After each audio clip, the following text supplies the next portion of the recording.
کوئی ہے پڑھ جانا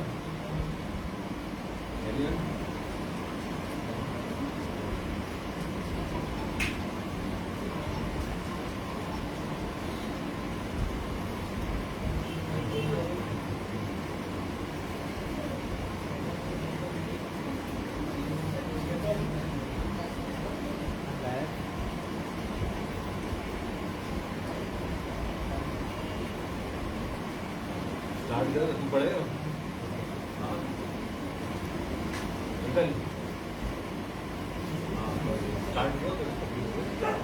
محمد والے محمد صلی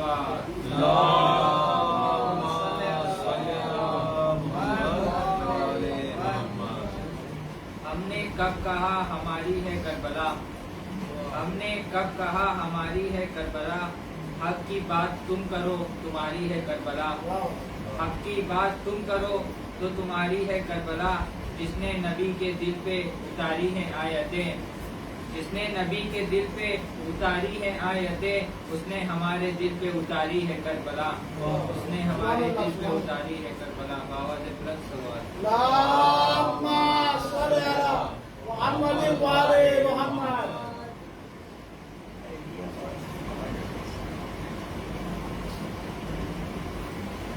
محمد والے محمد صلوات صلی علی محمد وعلی محمد۔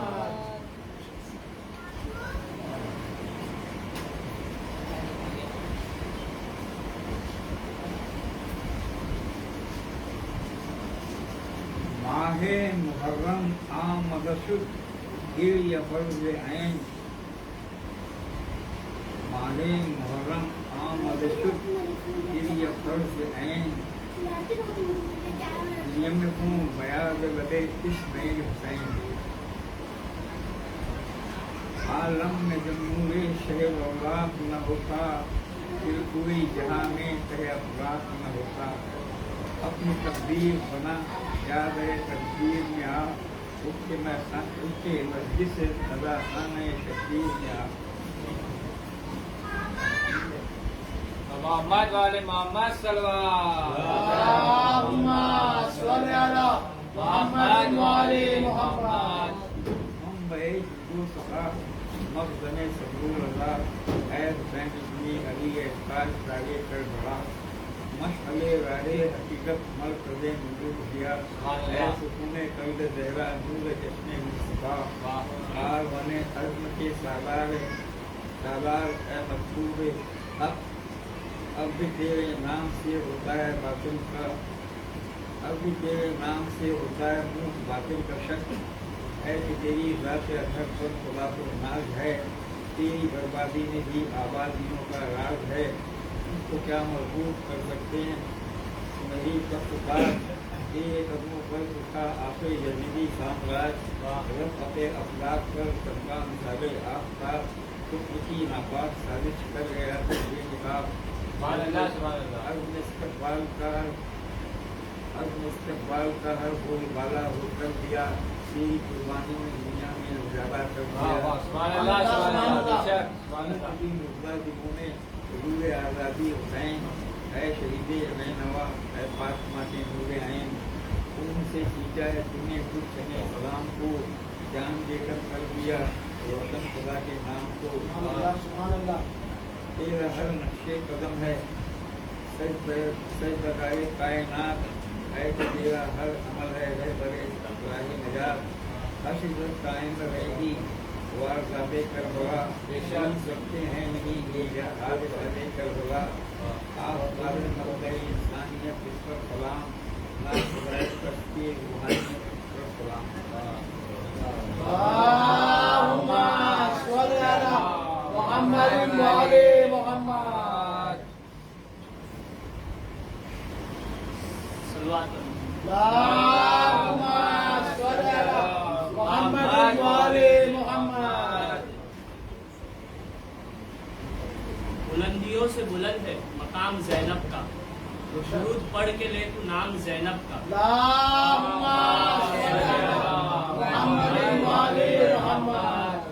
بلندیوں سے بلند ہے مقام زینب کا، درود پڑھ کے لے تو نام زینب کا، یہ سر پہ چادریں اب بھی گواہی دیتی ہے پردہ داری کا سارا نظام زینب کا. سبحان اللہ.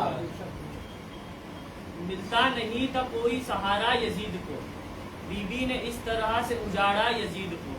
خاتون جنگ کر نہیں سکتی تھی اس لیے خطبوں کی ذوالفقار سے مارا یزید کو.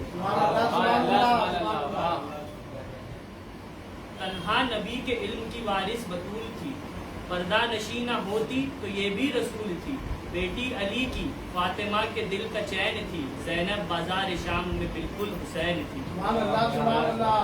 اللہم صلی علی محمد وآل محمد. محمد وآل محمد صلوات. اللہم صلی علی محمد وآل محمد.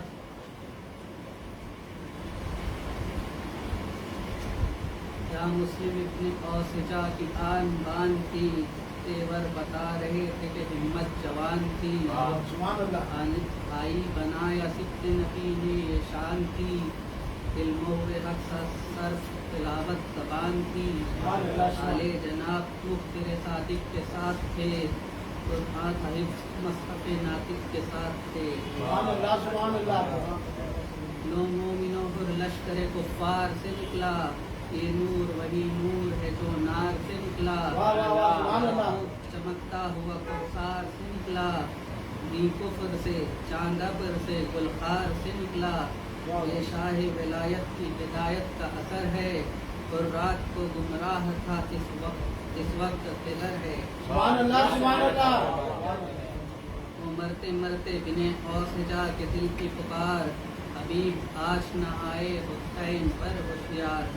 ابو سمامہ کے لب پر یہ شوق کا اظہار، حضور ظہر کا وقت آ گیا غلام نثار. نصیب ہوتی ہے جنت حقوق پڑھتے جائیں، امام چھٹتا ہے اور ایک نماز پڑھتے جائیں. میدان میں مسلم کسر اوسجا آیا، تلوار جو کھینچی تو ہزاروں کو بھگایا. جسم کو گرا شہ نے بڑا رنج اٹھایا، چھاتی سے کئی مرتبہ زخمی کو لگایا. لاشیں سے گلے مل کے جدا ہوتے تھے شبیر، اور رات میں کوئی ہوتا تھا جب روتے تھے شبیر. کیا شان حبیب ابن مظاہر کا لکھوں حال، وہ پیاس کا صدمہ وہ ضعیفی وہ سنو سال. کیا رتبہ اعلیٰ تھا رہے حشمت و اقبال، فرماتا تھا بھائی جسے خود فاطمہ کا لال. سب چھوٹے مگر دامن حضرت نہیں چھوڑا، مرنے پہ بھی اب تک در دولت نہیں چھوڑا. اللہم صلی علی محمد وآل محمد.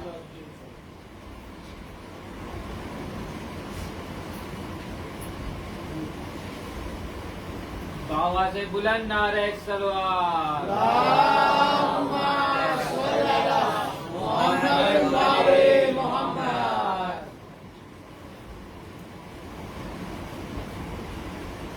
رحم اللہ من قرأ الفاتحہ.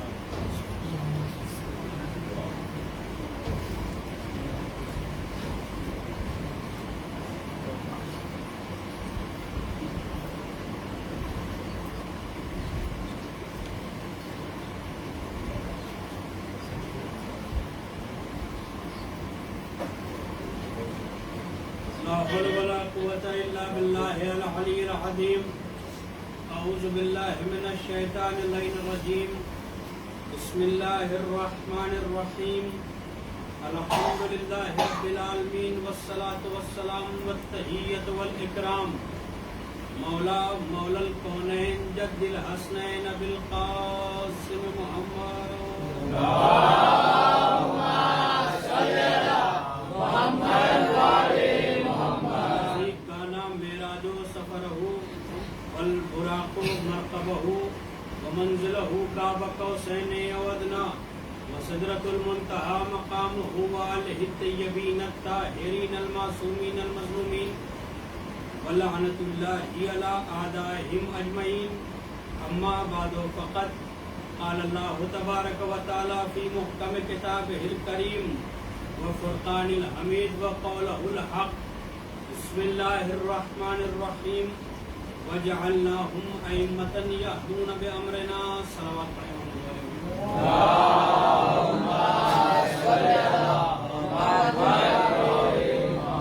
محترم سامعین اکرام، دوستان عزیز، ماتمداران سرکار سید الشہداء، جیسا کہ آپ حضرات کے اذان عالیہ میں کل کی گفتگو انشاءاللہ محفوظ ہوگی کہ کل میں نے عرض کیا تھا امام حسین نے قیام کیوں کیا، مقصد قیام امام حسین کیا تھا، اور قرآن کے حوالے سے کہ قرآن اقوام کی طرف ہدایت کرتا ہے۔ میں نے آپ کے سامنے عرض کیا تھا کہ اللہ نے قرآن کے بارے میں کہا ان ھذا القرآن یہدی للتی ہی اقوم، یہ وہ کتاب ہے جو ہدایت کرتا ہے اقوام کی طرف، اور اقوام سے مراد اہل بیت ہے۔ اور اس کے بعد میں نے عرض کیا تھا کہ قرآن کے اوپر جو شک کرتا ہے اس کے لیے اللہ نے کہا کہ ان کنتم فی ریب مما نزلنا علی عبدنا فاتوا بسورۃ من مثلہ، کہ اگر تم یہ سمجھتے ہو کہ یہ اللہ کا کلام نہیں ہے تو اس کی جیسی ایک سورہ لے کر آؤ۔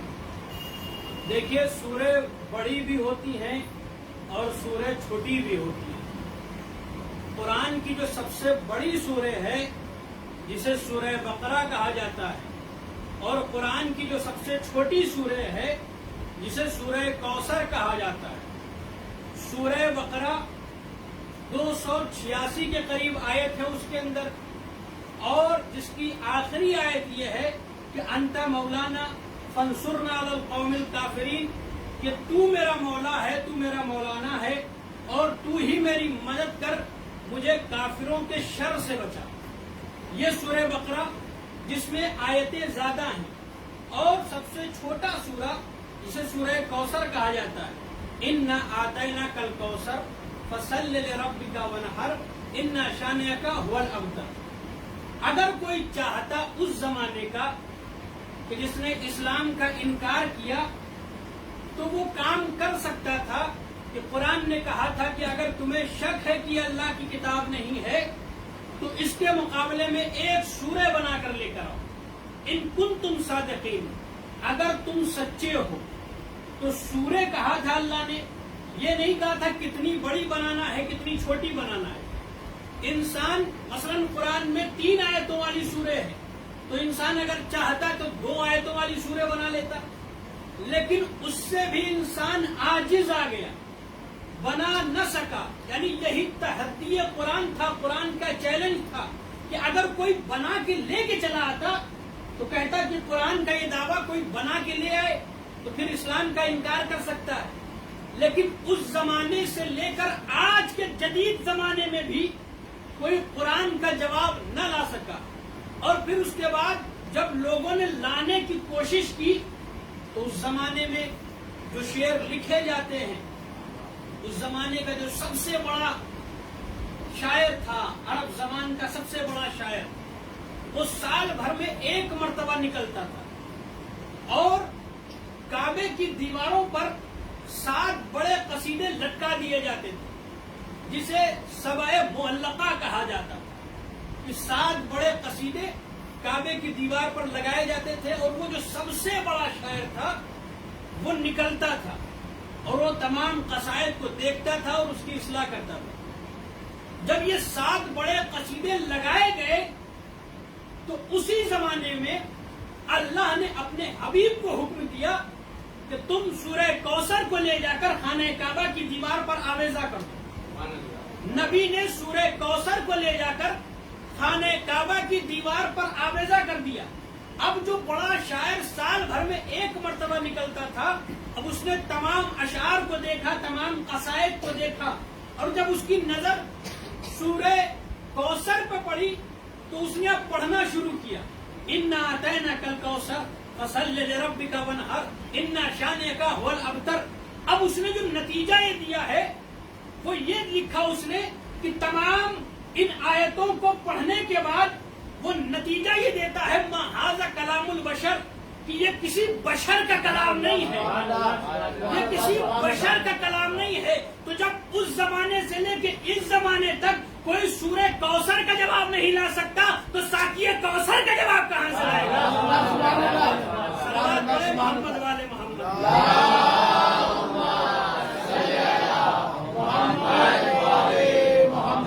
قرآن کی چھوٹی سی سورہ کوثر کا جواب نہیں لا سکتا تو پھر علی ساقی کوثر کا جواب کیسے کوئی لائے گا؟ اب آپ دیکھیں یہ بھی ہمارے نبی کی حضور کی امانت داری تھی کہ نبی نے جسے بتا دیا کہ یہ قرآن ہے ہم نے مان لیا کہ وہ قرآن ہے، اور جسے بتا دیا کہ یہ قرآن نہیں ہے ہم نے مان لیا کہ یہ قرآن نہیں ہے۔ اللہ کے دو کلام ہیں، ایک کو تو ہم قرآن کہتے ہیں، دوسرے کو حدیث قدسی کہا جاتا ہے۔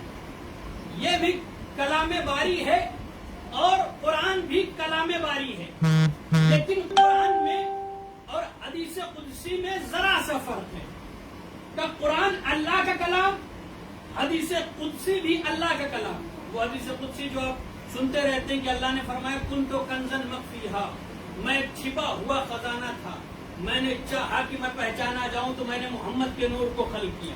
اس طرح کی جتنی بھی حدیث ہے اسے حدیث قدسی کہا جاتا ہے۔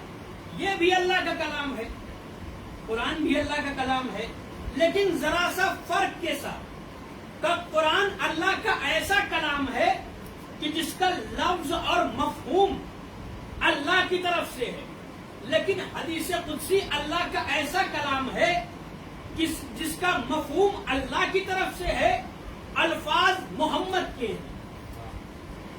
یعنی جیسے کہا جائے اِنَّا أَعْطَيْنَاكَ الْكَوْثَرَ، کہ بے شک ہم نے تمہیں کوثر عطا کیا، تو یہ لفظ بلفظ اِنَّا أَعْطَيْنَاكَ الْكَوْثَرَ یہ بھی اللہ کی طرف سے ہے۔ جو اس سے مفہوم نکل کے آ رہا ہے، جو ہم اس سے سمجھ رہے ہیں، وہ بھی اللہ کی طرف سے۔ لیکن حدیث قدسی میں یہ ہوتا تھا کہ مفہوم اللہ کی طرف سے ہوتا تھا، الفاظ محمد کے ہوتے تھے۔ یعنی جہاں پر الفاظ محمد کے ہو، مفہوم اللہ کی طرف سے ہو، اسے حدیث قدسی کہا گیا، اور جہاں پر مفہوم بھی اللہ کی طرف سے ہو اور الفاظ بھی اللہ کی طرف سے، اسے قرآن کہا گیا۔ اب اس سے بڑی محمد کی امانت داری کیا ہوگی کہ محمد نے جسے بتا دیا کہ آیت قرآن ہے ہم نے مان لیا کہ آیت قرآن ہے، جسے بتا دیا کہ حدیث قدسی ہے ہم نے مان لیا کہ حدیث قدسی ہے۔ اگر محمد چاہتے حدیث کو آیت بتا دیتے، آیت کو حدیث بتا دیتے۔ صلوات پڑھیں محمد والے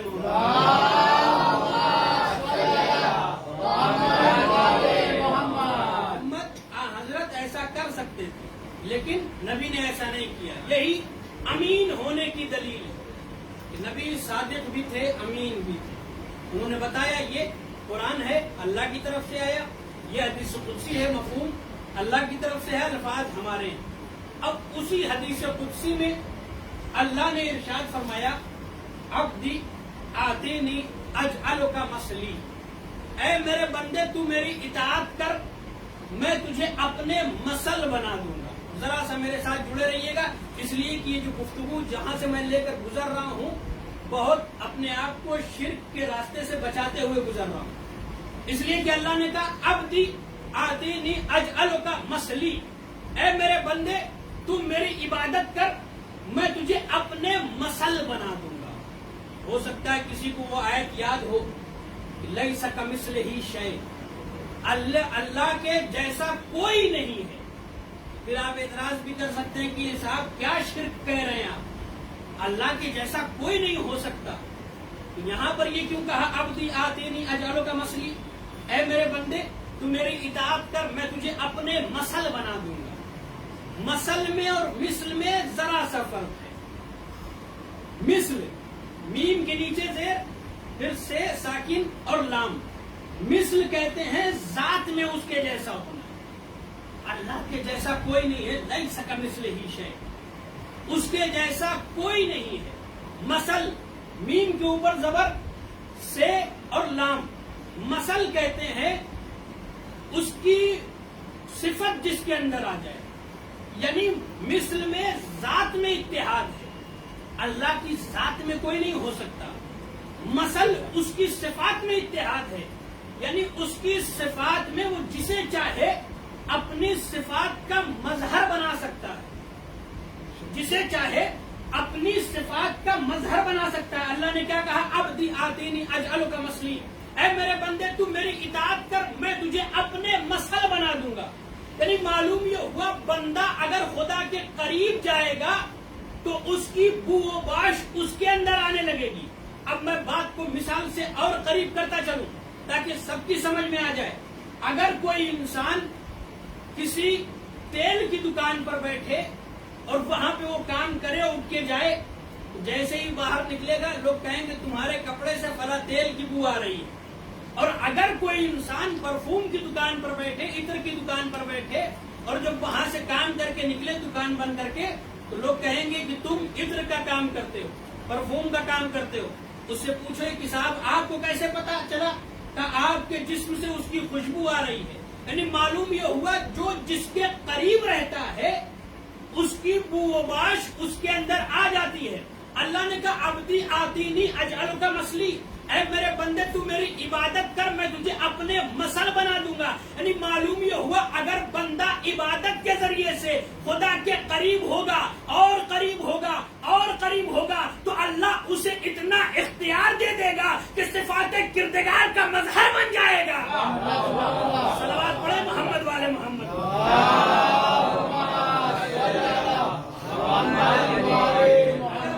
اللہ کے قریب ہوگا تو صفات کردگار کا مظہر بن جائے گا. اس کے بعد اللہ نے کیا کہا؟ عبدی آتینی اجعلک مثلی، انا حی لا اموت اجعلک حی لا تموت، انا غنی لا افتقر اجعلک غنی لا تفتقر، انا مہما اشاء یکون اجعلک مہما تشاء یکون. اے میرے بندے تو میری اطاعت کر، میں تجھے اپنے جیسا بنا دوں گا. انا حی لا اموت اجعلک حی لا تموت، میں ایسا زندہ ہوں جس سے موت نہیں آتی. اگر تم میری عبادت کرو گے تو میں تمہیں ایسا بنا دوں گا کہ تمہیں بھی موت نہیں آئے. انا حی لا اموت اجعلک حی لا تموت، میں ایسا زندہ ہوں جس سے موت نہیں آتی. اگر تم میری عبادت کرو گے تو میں تمہیں ایسا بنا دوں گا کہ تمہیں بھی موت نہیں آئے گی. اب آپ مصداق خارج میں کسی کو تلاش کریں کہ کوئی ایسا ہو کہ جس نے اللہ کی عبادت ایسی کی ہو کہ وہ مر کے بھی نہیں مرا ہو.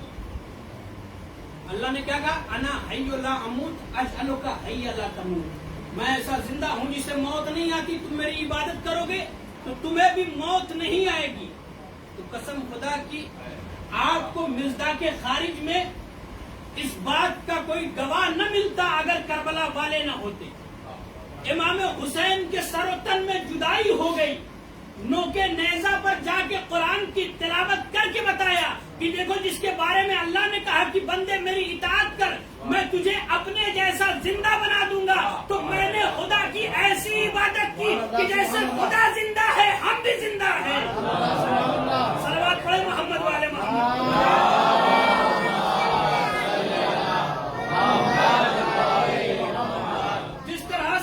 امام حسین نے نوکے نیزہ پر تلاوت کر کے بتایا کہ دیکھو ہم وہ ہیں کہ جہاں پر موت کو بھی موت آ گئی، ہم مر کے بھی نہیں مرے.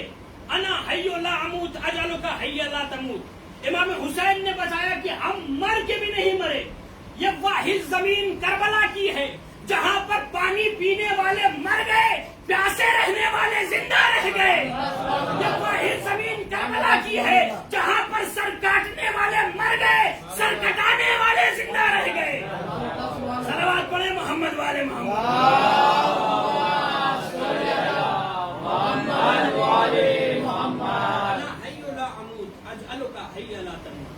زندہ ہوں، مجھے موت نہیں آتی. تم بھی اگر میری عبادت کرو گے تو تمہیں بھی موت نہیں آئے گی. اور پھر ان کی زندگی پر، ان کی حیات پر تو پھر قرآن نے کہا نا وَلَا تَحْسَبَنَّ الَّذِينَ قُتِلُوا فِي سَبِيلِ اللَّهِ أَمْوَاتًا بَلْ أَحْيَاءٌ عِندَ رَبِّهِمْ يُرْزَقُونَ، کہ دیکھو خبردار جو اللہ کی راہ میں قتل ہو گئے انہیں مردہ تصور نہ کرنا، وہ زندہ ہیں. اور دوسری جگہ اللہ نے سورہ بقرہ میں کہا کہ دیکھو جو اللہ کی راہ میں قتل ہو گئے، شہید ہو گئے، انہیں مردہ کہنا بھی مت، یعنی اللہ رے منزل شہادت کہ اللہ نے کہنے پر بھی پابندی لگائی، زبان پر بھی پابندی لگا دی، سوچ پر بھی پابندی لگا دی۔ انسان سوچنے کے معاملے میں آزاد ہوتا ہے، لیکن منصب شہادت وہ ہے کہ جس پر اللہ نے سوچ پر بھی پابندی لگا دی۔ خبردار انہیں مردہ تصور بھی مت کرنا، یہ زندہ ہیں اور اللہ کے پاس سے رزق پاتے ہیں۔ ہو سکتا ہے آج کل کسی کوئی یہ اعتراض کرے کہ صاحب آپ لوگ جب وہ زندہ ہیں تو روتے کیوں ہیں؟ اگر اہل بیت زندہ ہیں، امام حسین زندہ ہیں، تو آپ رو کیوں رہے ہیں؟ زندہ پر کون ماتم کرتا ہے؟ کہ ہم ان کے زندہ ہونے پر نہیں روتے، بلکہ انہیں مظلومانہ طور پر جو شہادت دی گئی ہے ہم اس پر روتے ہیں۔ جو مصائب آل محمد پہ ٹوٹا ہم اس پر روتے ہیں۔ اچھا، ان کا بھی عجیب فلسفہ ہے، اگر کوئی مکے جائے گا تو کہیں گے نبی کی مزار پر جا کر سلام نہ کیجیے، اس لیے کہ نبی مر گئے، وہ مرے ہیں اور کیا سنیں گے، اور جب رونے کی بات آتی ہے تو کہتے ہیں وہ زندہ ہیں۔ یہ جورباش یا روم باش یا زنگ باش، جب ہم روتے ہیں تو وہ کہتے ہیں زندہ ہیں، اور جب ہم ان سے مدد مانگتے ہیں یا وسیلہ بناتے ہیں تو کہتے ہیں مردوں کو وسیلہ نہیں بنایا جاتا۔ بھیا ایک چیز پہ رہو، یا تو مردہ مان لو یا تو زندہ مان لو۔ صلوات پڑھیں محمد والے محمد پر۔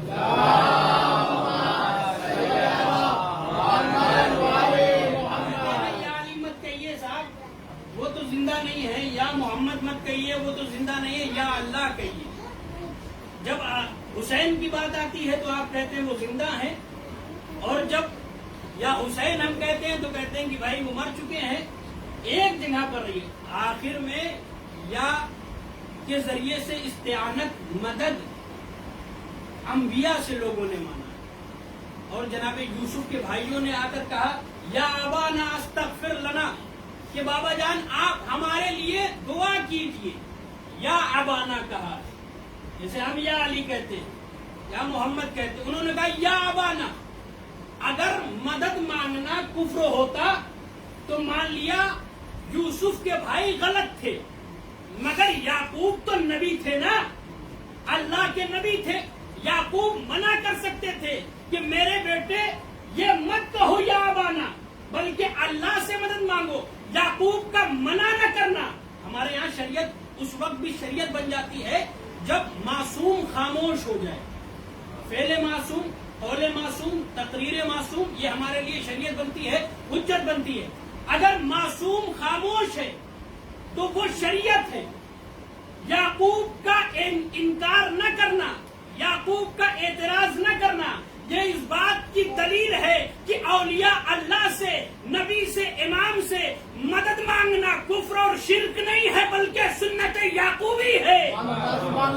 بڑے محمد والے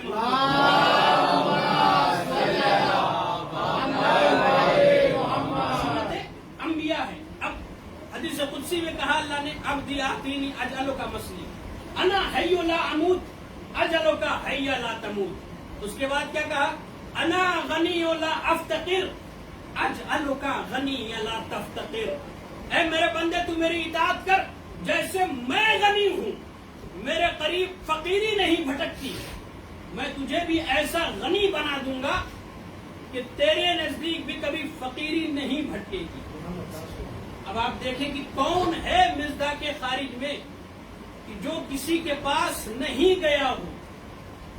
ہر انسان کسی نہ کسی سے استعانت مانگتا ہے، لیکن تنہا یہ اہل بیت ہے کہ جو کسی کے در پہ نہیں گئے ہیں بلکہ لوگ ان کے در پہ آئے ہیں، چاہے علم کا مسئلہ ہو یا مال کا مسئلہ ہو یا کوئی اور مسئلہ ہو، سب ان کے در پر آئے ہیں۔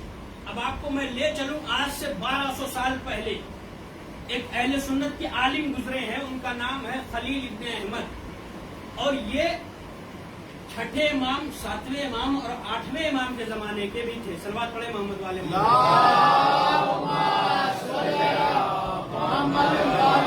احمد، جسے امام اللغت و امام البلاغہ کا لقب دیا گیا، یعنی جو مدرسوں میں علم نحو پڑھایا جاتا ہے، چاہے وہ ہمارا مدرسہ ہو یا کسی اور کا، سب سے پہلے جو پڑھایا جاتا ہے گرامر پڑھائی جاتی ہے عربی کی نحو میں، تو یہ امام نحو تھے خلیل ابن احمد، جن کے شاگردوں میں سے سیبوئے تھے، راغب اصفہانی تھے، اور جو پہلی لغت انہوں نے لکھا خلیل ابن احمد نے، وہ لغت کتاب العین لکھا، اور ان کی ایک بڑی منزلت ہے، انہیں امام کہا گیا۔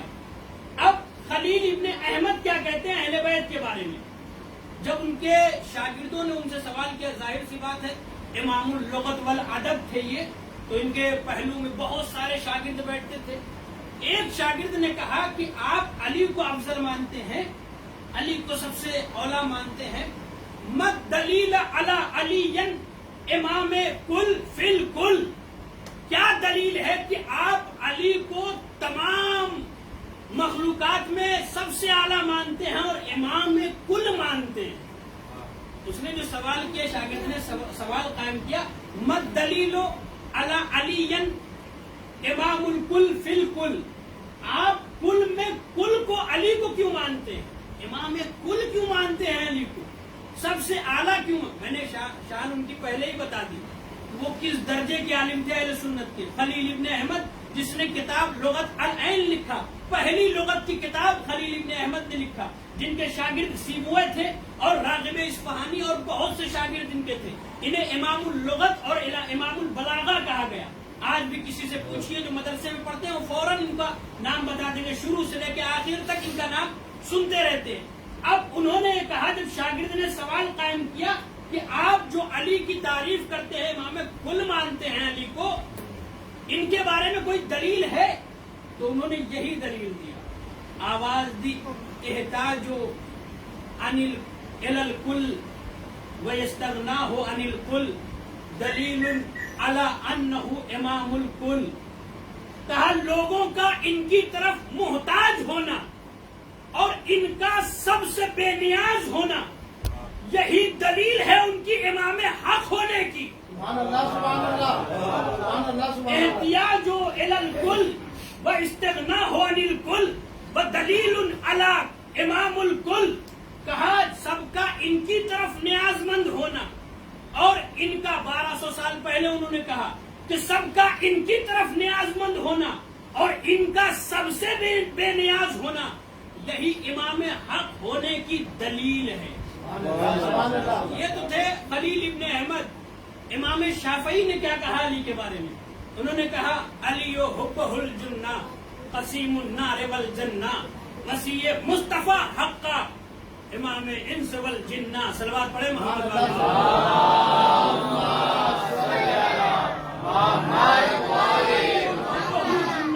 کہ علی کی محبت جہنم کی آگ کی سپر ہے، جہنم کی آگ سے علی کی محبت بچائے گی۔ کون کہہ رہا ہے؟ امام شافعی، شافعی مسلک کے امام یہ کہہ رہے ہیں، علی حبہ الجنہ، اور یہ شعر ان کے مشہور ہیں، علی حبہ الجنہ قسیم النار والجنہ، علی وہی ہے کہ جو جنت اور جہنم کو تقسیم کرے گا۔ وسیع مصطفیٰ حقہ، حقیقت میں احمد کا وسیع علی ہی ہے، حقیقت میں احمد کا خلیفہ اور وسیع علی ہی ہے۔ وسیع مصطفیٰ حقہ امام انس والجنہ، اور جنات کا بھی امام علی ہے اور انسان کا بھی امام علی ہے۔ صلوات پڑھے محمد والے۔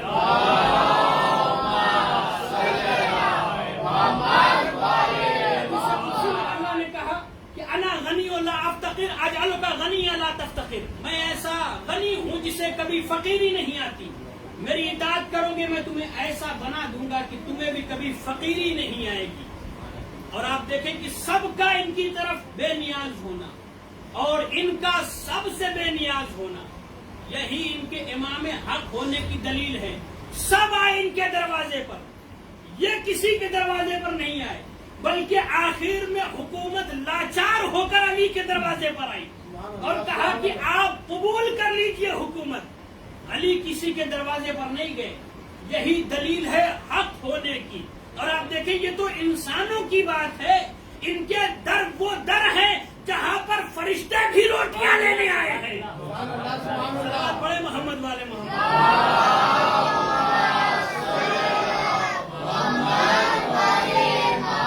اس کے بعد کا جملہ، اب